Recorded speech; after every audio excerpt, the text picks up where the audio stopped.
entrar com o seu scanner para fazer a calibração, ele vai pedir alguns valores para você inserir.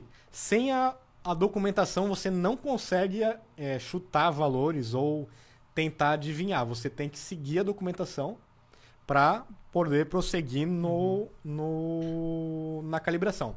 Isso. Então aqui ele vai pedir, por favor, insira as distâncias entre os alvos e o tamanho do alvo. Então aqui em distância, a gente vai colocar o valor da distância, que é 55 centímetros a partir do centro dos alvos, não é a partir da borda. A documentação ela vai deixar isso mais clara ali em diante. E também o tamanho, que nesse caso é 180 milímetros. Certo? E ela também vai colocar aqui, ó, por favor, insira o ângulo do offset. Esse ângulo aqui é para corrigir se o carro tiver, por exemplo, inclinado. Então, no geral, você não precisa inserir ângulo nenhum. Se você colocar um valor ali como, sei lá, 45, o carro vai ficar enxergando lá o pôr do sol, né? E não vai chegar à pista, ele vai chegar ou muito para cima ou muito para baixo. Então, esses valores aqui, você simplesmente copia da documentação, tá? É extremamente importante, confira, não pode digitar errado isso aqui, tá? Se digitar errado, a calibração não vai para frente. Teve um dia que a gente sofreu a tarde inteira com um Nissan Kicks, que a calibração não ia para frente por conta dos valores que a gente colocava no scanner. Aqui a gente vai ter também aquela opção que eu comentei antes. Você tem que imprimir 3 alvos. Para que servem esses 3 alvos, sabe? Esses alvos é para a câmera conseguir fazer a leitura e pegar ali a referência do que ela vai ter de posicionamento.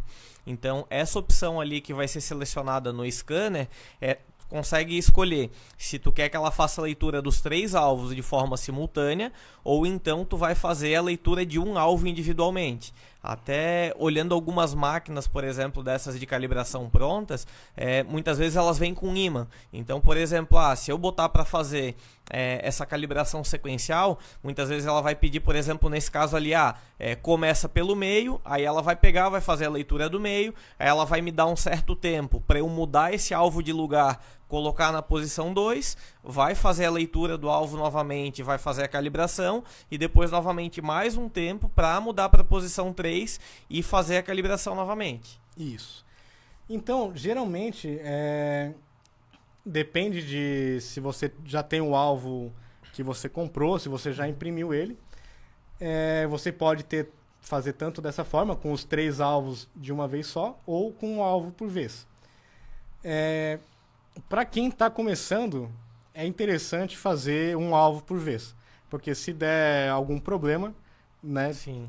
você não tem que conferir os 3, a posição dos 3 alvos, a altura dos 3 alvos e por aí vai. Então começa por um. Se você errar o primeiro, você não vai ter estragado, né, a calibração, não vai ter alterado nada.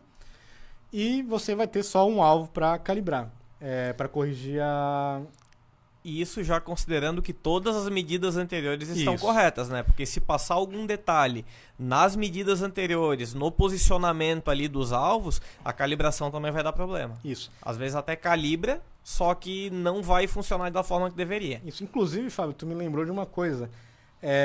Outros fabricantes, eles costumam ter outros valores aqui para você inserir no scanner. No caso da Nissan, ele pede a altura do paralama. Então você tem que ir lá medir. Por quê? Você vai colocar a altura do paralama tanto do lado do motorista como do lado do passageiro. E ele vai saber se o carro ele já está um pouquinho torto. Então, dependendo do fabricante, eles vão exigir alguma coisa diferente ou não. Pode ser que exija tamanho de roda, pode ser que ele peça para você inserir o tamanho do pneu,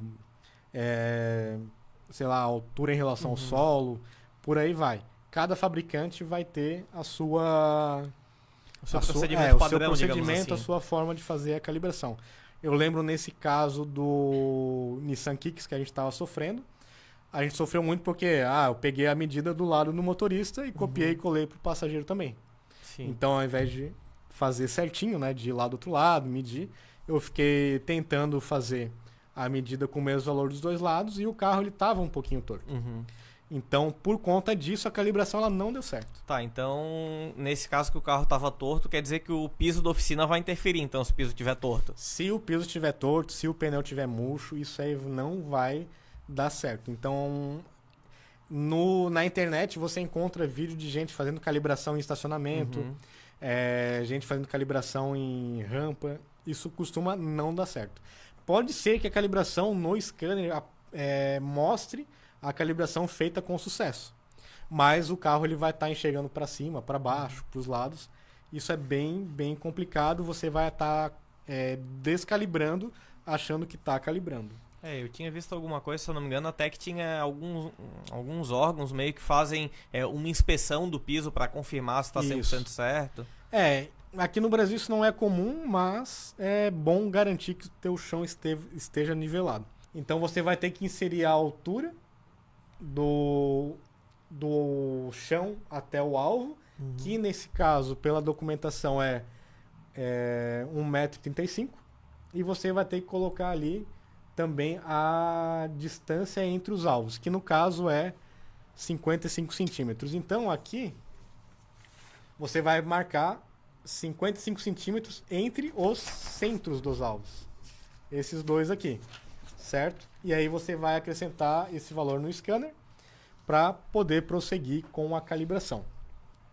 Então, como eu havia comentado, a altura do radar até o chão vai vir pela documentação e a distância entre os alvos também. Aí você vai escolher se você quer calibrar com os 3 alvos ao mesmo tempo, o que eu já comentei que para quem está começando não recomendo muito, e você pode fazer na sequência, que é a sequencial, né? Você pode fazer a one time, que é uma vez só, ou na sequencial. A sequencial tem suas vantagens, se o primeiro alvo já estiver errado, você só confere ele. Qual que é a nossa intenção aqui nessa live, a nossa intenção com a documentação ali, com o vídeo? É tirar o medo do pessoal de mexer em ADAS. Sim. A gente estava ali no estacionamento, na garagem do prédio que a gente trabalha, a gente com alvos impressos, que não custaram nada, Sim. com um quadro branco que a gente utiliza ali. E fita crepe. Isso, fita crepe, barbante, a gente conseguiu fazer a calibração, com uma trena e tudo mais. Então assim, pessoal, não tenham medo de mexer no ADAS. Se você realmente quer começar a mexer, a gente recomenda que você pegue um dia, vá na oficina num sábado, num domingo, vá lá com calma, treine, faça as medidas no chão, posicione o alvo, faça tudo com calma para você ir se acostumando a mexer nesses sistemas, porque como eu comentei antes, o valor desse serviço é entre R$800 e R$1.200, dependendo da cidade. Então é uma boa oportunidade de ter um serviço a mais na sua oficina.